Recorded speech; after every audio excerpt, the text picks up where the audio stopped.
자, 이제 다 같이 일어나셔서 하나님이 저와 여러분에게 주시는 말씀을 나누도록 하겠습니다.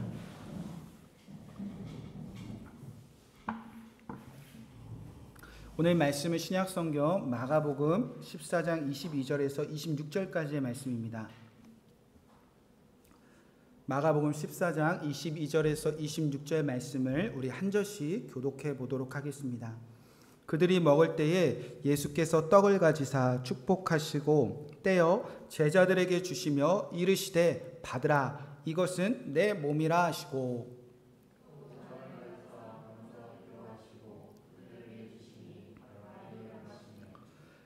이르시되 이것은 많은 사람들을 위하여 흘리는 나의 피 곧 언약의 피니라. 진실로 너에게 이르노니 내가 포도나무에 난 것을 하나님 나라에서 새 것으로 마시는 날까지 다시 마시지 아니하리라 하시니라. 함께 읽겠습니다. 이에 그들이 찬미하고 감난산으로 가니라. 아멘. 하나님의 말씀입니다. 자리에 앉으시기 바랍니다. 오늘은 마가복음 14장 22절에서 26절 말씀을 붙잡고 나의 몸, 나의 피라는 말씀 제목 가지고 함께 은혜를 나누고 또 이 말씀을 다 이루신 예수님의 이름으로 우리가 함께 기도하도록 하겠습니다. 특별히 교회에서 또 특별히 가정에서 예배하시는 모든 성도님들 위해 이 유월절 어린 양의 그 피와 또 유월절 어린 양 그 최후의 만찬의 그 감동과 그 은혜가 여러분 안에 살아 숨쉬는 오늘 주일이 되기를 주님의 이름으로 간절히 축복의 말씀을 드립니다. 자, 우리가 지난주를 잠깐 돌아보며 이 말씀을 한번 새겨보도록 하겠습니다. 자, 지난주에 이 최후의 만찬이라는 사건을 중심으로 비슷한 사건이 감싸고 있는 것을 우리가 함께 나눴습니다. 마가복음 14장 17절에서 21절까지 예수님은 이 최후의 만찬, 제자들과 마지막 식사를 하시기 전에 제자들에게 이렇게 말씀하셨습니다. 나를 팔리라. 오늘 이 그릇에 손을 넣는 한 사람 중에 나를 팔 자가 있다. 예수님은 식사 전에 그렇게 먼저 말씀하셨습니다. 그런데 제자들은 하나같이 어떻게 대답했죠? 나는 아니지요. 이렇게 대답했습니다. 그러니까 식사 전에 예수님이 나를 팔리라. 제자들은 한사코 나는 아니지요. 자, 우리는 가룟 유다만 생각하고 있었는데 돈 때문에 예수님을 팔아버린 그 악당 이렇게만 생각하고 있었는데 이 식사 후에 예수님은 또 한 가지 말씀을 하십니다. 27절에서 31절을 보면 이제는 한 사람이 아니라 다 나를 뭐하리라? 버리리라. 예수님은 이 식사에 참여하는 모든 사람들은 다 나를 버리리라 말씀하셨습니다. 그러나 예수님의 모든 제자들은 나는 아닌데 이제는 죽어도 아니다. 베드로를 포함해서 모든 제자들은 똑같이 나는 아니지요 라고 대답했다는 것입니다. 자, 이것이 예수님이 이 최후의 만찬에 우리가 성찬에 초대한 그 사람들의 그 정체성입니다. 바로 예수님을 팔아버리고 예수님을 버리고도 끝까지 나는 아니지요 라고 말하는 그 죄인들을 예수님께서 초대하셨습니다. 가룟 유다뿐만 아니라 베드로뿐만 아니라 성경 속의 제자들뿐만 아니라 유대인들뿐만 아니라 2000년 후에 이 성찬을 기념하며 참여하는 모든 죄인들을 주님께서는 초대하셨다는 겁니다. 자, 그렇게 예수님은 이제 죄인들을 위하여 성찬을 시작하십니다. 자, 22절에 보면 이제 성찬을 이렇게 시작합니다. 그들이 먹을 때에 예수께서 떡을 가지사 축복하시고 떼어 제자들에게 주시며 이르시되 받으라, 이것은 내 몸이라 하시고, 그들이 떡을 먹을 때에 받으라, 이것은 내 몸이라 하시고. 자, 그들이 이 떡을 먹을 때에 예수님께서 떡을 축복하셨습니다. 그리고 떡을 떼어 나누어 주셨습니다. 떡을 떼다라는 표현은 조금 약하고요. 우리가 그 당시에 성경이 번역될 때 빵이라는 것을 잘 몰랐기 때문에 떡이라고 기록되어 있지만 빵을 의미합니다. 특별히 누룩이 들어가지 않은 무교병, 딱딱한 빵을 말합니다. 그래서 실제로 이 떼다라는 성경의 언어를 보면 부시다, 부수다, 찢다 이런 의미를 갖고 있습니다. 그러니까 예수님께서 제자들에게 빵을 부셔서 제자들에게 나누어 주셨습니다. 이것을 받으라. 그런데 부서진 그 빵, 찢겨진 그 빵을 예수님이 뭐라고 말씀하셨습니까? 이것이 바로 내 몸이다 라고 말씀하셨다는 겁니다. 그러니까 예수님은 이 식사 자리에 초대한 그 모든 죄인들을 위하여 자신의 몸을 찢고 부셔서 그들에게 주셨다는 것입니다. 이 빵을 떼어 주시는 것은 바로 예수님이 십자가에서 죽으신 그 사건을 의미합니다. 자, 예수님은 왜 자기 몸을 부셔서 제자들에게 주셨을까? 저 나를 버리고 나를 판 것이 정말 예수님이 죽기까지, 예수님이 십자가에서 죽으시기까지 끔찍한 죄일까? 여러분, 죄의 본질은 성경은 분명히 말합니다. 죄의 본질은 사람이 하나님을 버리는 것을 죄라고 말합니다. 여러분은 여러분이 낳아주시고 길러주신 그 부모님의 은혜에 어떻게 보답하며 살고 계십니까? 효도를 잘하고 계십니까? 점점 늙어가시고 야이어가는 부모님께 우리는 어떻게 하고 있습니까? 우리 부모님만 부모님이 아니죠. 또 사랑하는 아내와 사랑하는 남편, 우리 시아버지, 시어머니, 장인, 장모에게 우리는 지금 어떻게 하고 있습니까? 제가 평생 근처에 계시던 이제 아버지가 목회를 은퇴하시고 이제 원주에 내려가셨습니다. 이제 항상 근처에 계셨는데 멀리 떠나고 나니까 마음이 좀 싱숭생숭하더라고요. 부모님은 저를 낳고 아들이다라고 소리쳤는데 저는 부모님께 뭘 잘하지 못한 것 같다는 생각이 계속 들었습니다. 그런데 내려가야지 하는데 잘 안 되더라고요. 그래서 순간순간 나는 참 이렇게 못난 아들이구나, 나는 좀 죄진 것 같은 마음이 있었습니다. 그런데 이번에 연휴 기간이 되어서 이제 금요일 날 이제 처음으로 이제 원주에 내려갔습니다. 갈 때는 좀 이렇게 죄인처럼 좀 짐진 마음으로 갔는데 저는 부모님을 만나자마자 절대 죄인처럼 행동하지 않습니다. 가자마자 거실에 대자로 누워서 빨리 에어컨 틀어달라고 막 뗐었고요. 엄마한테 물 달라고 뗐었고요. 엄마한테 이불 달라고 뗐었고요. 밤새도록 진짜 대자로 편하게 누워서 좀 전에 죄진 마음 같은 거 다 사라지고 아주 편하게 있다 왔습니다. 부모님도 마찬가지입니다. 제가 아무리 부모님께 잘못하고 아무리 오랫동안 찾아뵈지 않아도 가서 여전히 막내처럼 어리광을 펴도요, 부모님은 절대 저를 죄인 취급한 적이 한 번도 없으십니다. 가니까 하나라도 더 먹이려고 새벽부터 일어나서 막 생선을 끄시고 반찬을 하시더라고요. 제가 잘했건 잘못했건 부모님 앞에서 제가 죄인처럼 굴지 않는 이유는, 또 부모님도 제가 잘했건 못했건 저를 죄인처럼 대하지 않는 이유는 부모님과 저와의 관계가 끊어지지 않았기 때문입니다. 저는 부모님을 버린 적이 없기 때문입니다. 복음서에 보면 탕자의 비유가 있습니다. 예수님은 죄의 본질에 대해서 정확하게 말씀하십니다. 아들이 아버지를 떠나 버린 것을 죄라고 말합니다. 그것도 다른 자기가 쫓는 돈이나 다른 성공이나 다른 가치들을 위하여 아버지 품을 떠난 것을 죄라고 말합니다. 그러나 아버지 품 안에 있다는 거, 아버지를 버리지 않는다는 거, 그 관계 속에 있는 것을 온전한 상태라고 말하는 거죠. 자, 그러니까 예수님이 죽으셨어야 했었던 죄의 본질이 이 최후의 만찬을 중심으로 정확하게 지금 드러나고 있다는 겁니다. 하나님이 창조하신 이래에 사람들은 예수님을 팔아버리고 하나님을 버린 일들을 끊임없이 반복해 왔었다는 겁니다.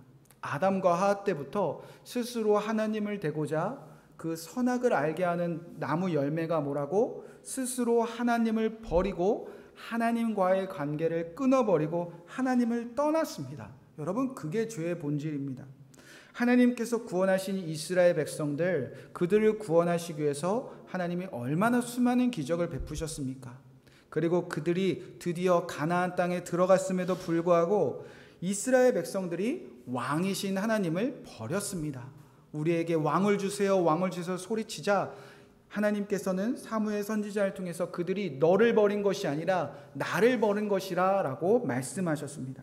그렇게 죄는요, 하나님과의 관계를 무언가 때문에 팔아버리고 버려버리고 떠난 것을 죄라고 말하고 있다는 겁니다. 자, 예수님이 택하신 제자들도 전혀 다르지 않다는 것입니다. 예수님이 택하신 제자들도 앞으로 어떻게 한다는 것입니까?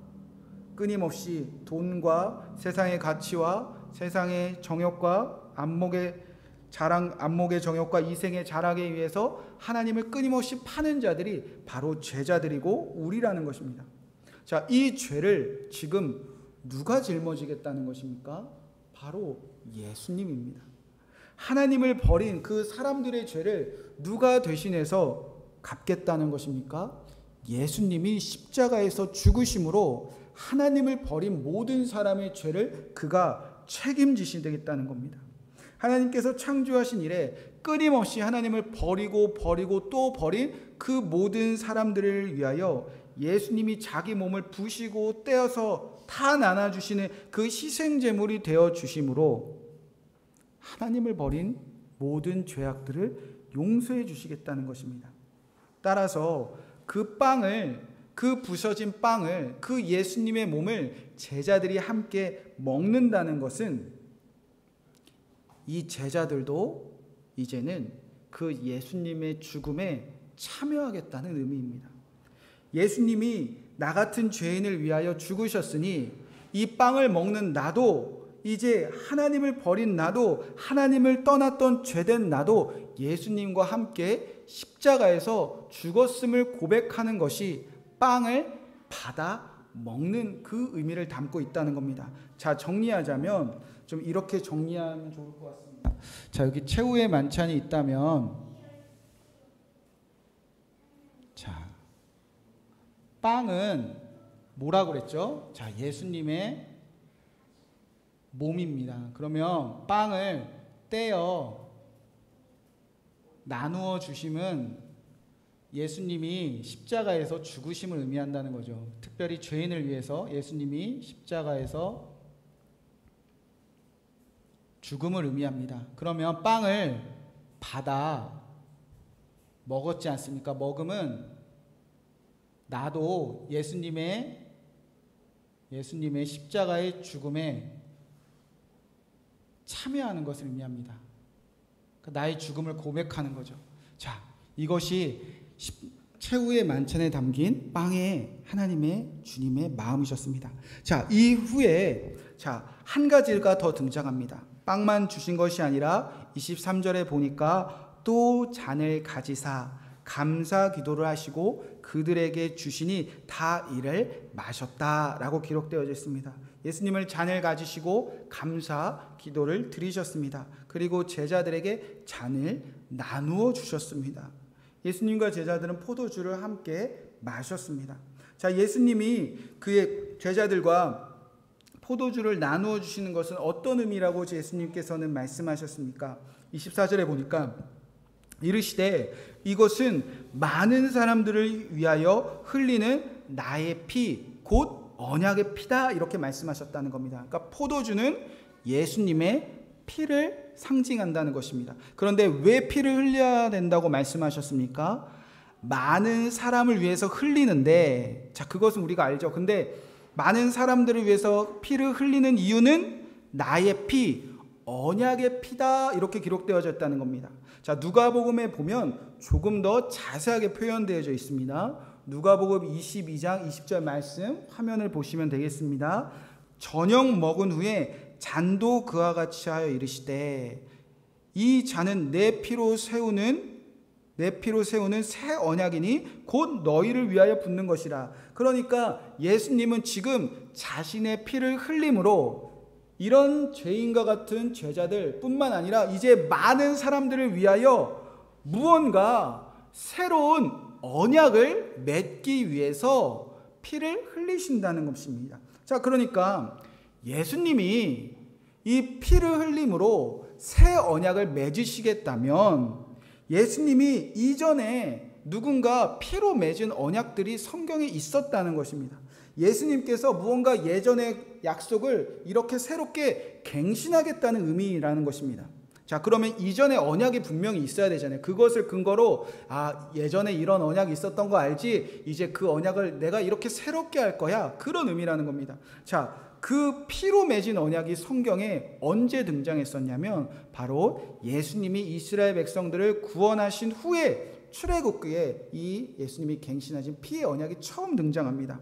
그 장이 바로 출애굽기 24장입니다. 출애굽기 24장의 배경은 이렇습니다. 하나님께서 애굽에서 죄의 종로로 하던 이스라엘 백성들을 구원하셨습니다. 그리고 그들을 시내산 광야에 인도하셨습니다. 하나님께서 시내산 광야에서 모세를 통해서 이스라엘 모든 백성에게 한 가지 제안을 하셨습니다.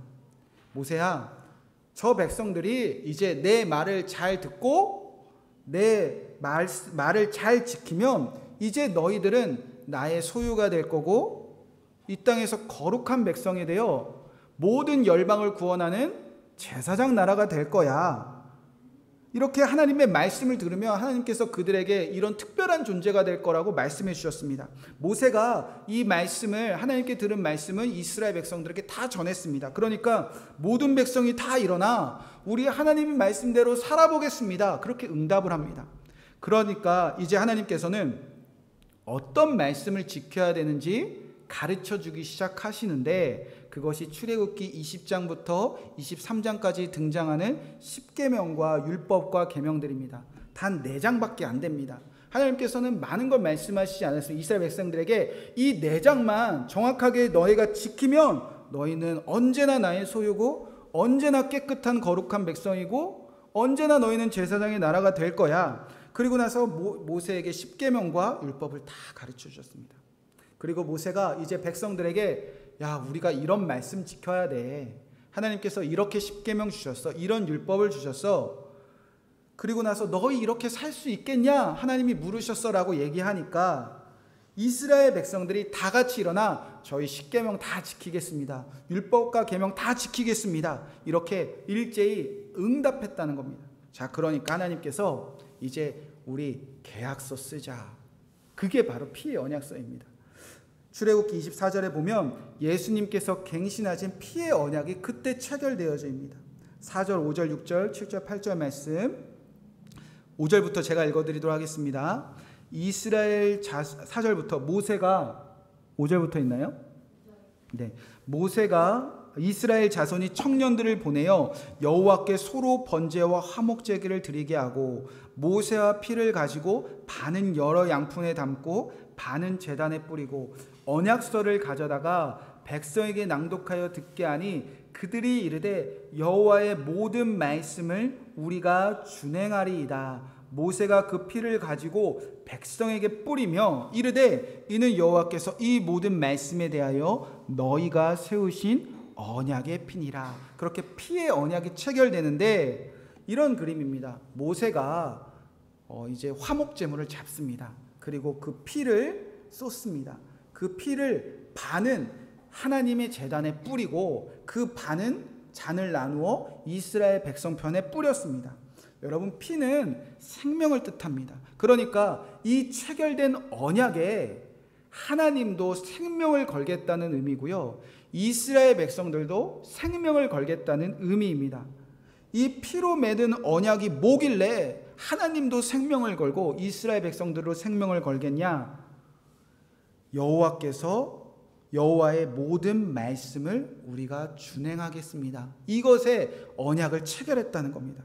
하나님, 우리가 하나님이 주신 말씀대로 사는 것에 피로 생명으로 언약하겠습니다. 그러면 나도 피로 너희가 하나님의 말씀대로 살기 위해서 내 생명도 걸겠다. 여러분, 그것이 하나님이 세우신 언약이었습니다. 자, 그때 놀라운 일이 벌어지는데 출애굽기 24장 9장 10절 11절 말씀에 보면 모세와 아론과 납답과 아비후와 이스라엘 장로 70인이 올라가 이스라엘 하나님을 보니 그의 발 아래에는 청옥을 편듯하고 하늘같이 청명하더라. 하나님이 이스라엘 자손의 존귀한 자들에게 손을 대지 아니하셨고 그들은 하나님을 뵙고 먹고 마셨더라. 하나님의 말씀대로 살겠습니다. 그것을 피로 반을 나누는 그 자리에 하나님과 그의 백성들이 먹고 마시는 일, 마치 빵을 먹고 잔을 마시는 일이 그때 벌어졌다는 겁니다. 예수님은 지금 그들이 지켜내지 못했던, 그들이 잊고 있었던 이 피의 언약을 새롭게 세우시겠다는 것입니다. 그때는 짐승의 피였다면 이제 누구의 피죠? 예수님의 피로. 그때는 짐승의 피를 뿌렸다면 이제 누구의 피를 나누시겠다는 거죠? 예수님의 피를 반반 나누시겠다는 겁니다. 이제는 피를 나누는 정도가 아니라 마시게 하시겠다는 겁니다. 따라서 예수님이 피를 흘리시고 반은 제자들에게, 반은 예수님을 마시는 일은 이제 예수님은 무엇을 생명 거시겠다는 겁니까? 이 피의 언약에 참여하는 사람들이 하나님의 말씀대로 살게 하는 일에 예수 그리스도가 생명을 걸겠다는 것입니다. 그래서 죽으시고 부활하신 겁니다. 그렇다면 그 피를 제자들이 받아 마심은 그들도 언약하는 거잖아요. 이제는 나도 하나님의 모든 말씀대로 사는 것에 예수님이 생명 거셨으니 나도 생명 걸며 살겠습니다. 그런 의미를 담고 있다는 겁니다. 자, 정리하자면 빵처럼 정리를 한번 해보겠습니다. 자, 피는 예수님의 피입니다. 그러면 피를 흘림은 예수님은 새 언약을 맺음이라고 하셨습니다.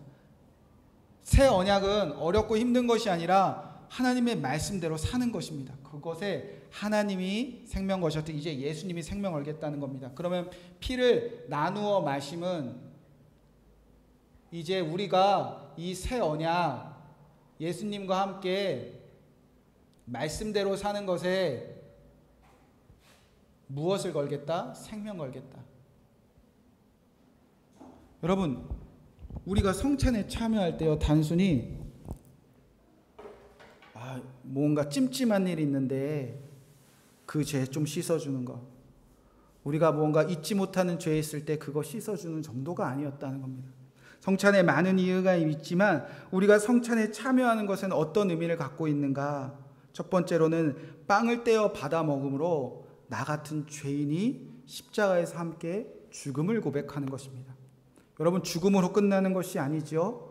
그 피를 상징하는 그 잔을 마심으로 예수님이 나를 위해 말씀대로 살기 위해 생명 거셨다면 나도 앞으로 예수님과 함께 하나님의 모든 말씀대로 살겠다는 것을 생명 거는 일이 여러분 성찬에 참여하는 일입니다. 그것이 바로 우리가 성찬에 참여할 때 잊지 말아야 복음 중에 복음입니다. 많은 의미가 있지만 이전에 나는 죽고 이제는 말씀대로 살겠다는 그 고백에 있는 자리가 성찬이었다는 겁니다.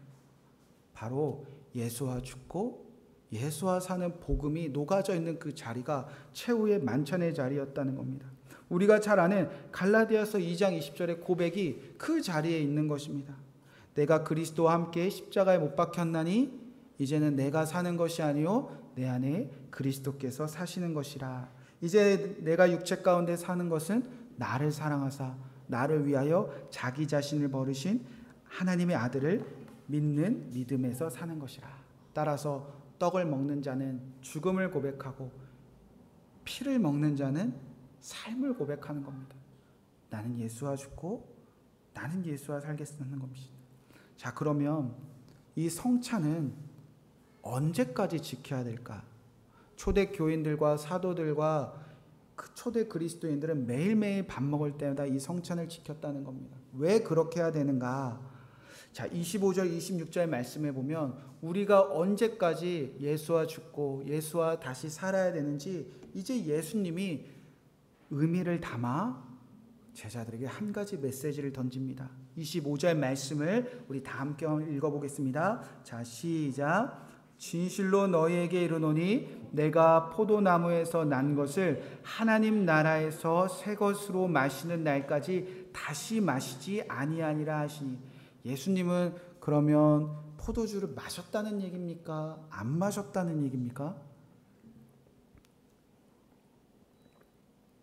이 의미를 살펴보기 위해서는요, 유월절 그 저녁 식사의 전통에 대해서 우리가 잠시 이해할 필요가 있는데, 유월절 저녁 식사를 할 때는요, 잔을 한 잔만 나눈 것이 아니라 총 4잔을 나누어 마시는 것이 이스라엘의 유월절 전통이었다고 합니다. 여러 가지 유래가 있는데 가장 보편적인 유래는 출애굽기 사건을 통하여 하나님이 우리를 어떻게 구원하셨고 우리가 앞으로 하나님을 어떤 사람으로 만드실 것인지 기념하고 기억하기 위해서 한 잔을 나누고 축배를 들고, 2잔을 나누고 축배를 들고, 3잔을 나누고 축배를 들고, 4잔을 나누고 축배를 들고, 그렇게 유월절을 지켰다고 합니다. 그리고 왜 그렇게 4잔을 했냐면 근거가 되는 출애굽기 6장 6절에서 7절 말씀이 있는데 제가 읽어드리도록 하겠습니다. 그러므로 이스라엘 자손에게 말하기를 나는 여호와라. 내가 애굽 사람의 무거운 짐 밑에서 너희를 빼내며 그들의 노역에서 너희를 건지며 편팔과 여러 큰 심판들로 너희를 속량하여 너희를 내 백성으로 삼을 것이다.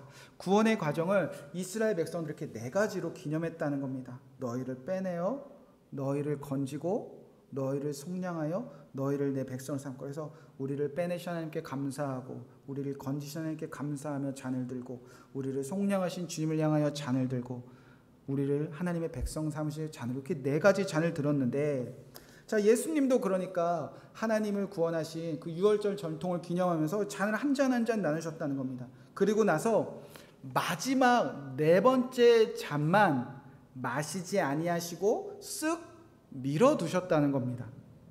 마지막 잔을 마시지 않고 축배를 들고 감사하지 않는 예수님을 바라보는 제자들이 왜 저 마지막 잔을 우리에게 주시지 않을까, 그런 의문을 가진 제자들에게 예수님이 이제 이렇게 말씀하시는 겁니다. 25절, 진실로 너희에게 이르노니 내가 포도나무에서 난 것을 하나님의 나라에서 새 것으로 마시는 날까지 다시 마시지 아니하리라 하시니라.